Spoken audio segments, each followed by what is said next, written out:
10 லட்சம் கோடிக்கு மேல கடன் வாங்கி வச்சுட்டு போயிருக்கிற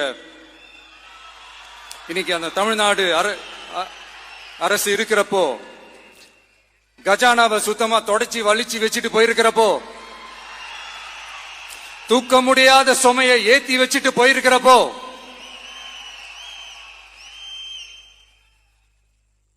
அப்படிப்பட்ட ஒரு நிலைமையில தான் இந்த பொறுப்பை நம்ம கையில் எடுத்திருக்கிறோம். உடனே நீங்க நினைக்கலாம், என்னடா இவர் ஏதோ பொறி வச்சு பேசுறாரா அப்படின்ட்டு. அப்படிலாம் எதுவுமே கிடையாது. உள்ள போய் பார்த்தாதான் தெரியும் எது எந்த நிலைமையில இருக்குன்னு, என்ன இருக்கு என்ன இல்ல, எது எந்த நிலைமையில இருக்கு எது எந்த நிலைமையில இல்ல. அதையெல்லாம் பார்த்துட்டு உங்களுக்கு ஒரு வெள்ளை அறிக்கையா அதை வெளியிடணும்னு நான் நினைக்கிறேன். ஒரு டிரான்ஸ்பரண்டான ஒரு கவர்மெண்டா, அதாவது இன்னைக்கு நம்ம தமிழ்நாடு கவர்மெண்ட் இந்த நிலைமையில தான் இருக்கு அப்படின்றத உங்ககிட்ட சொல்லிட்டு, I just want to take it forward from there. அதை தான் நான் முதல்ல செய்யணும்னு நினைக்கிறேன்.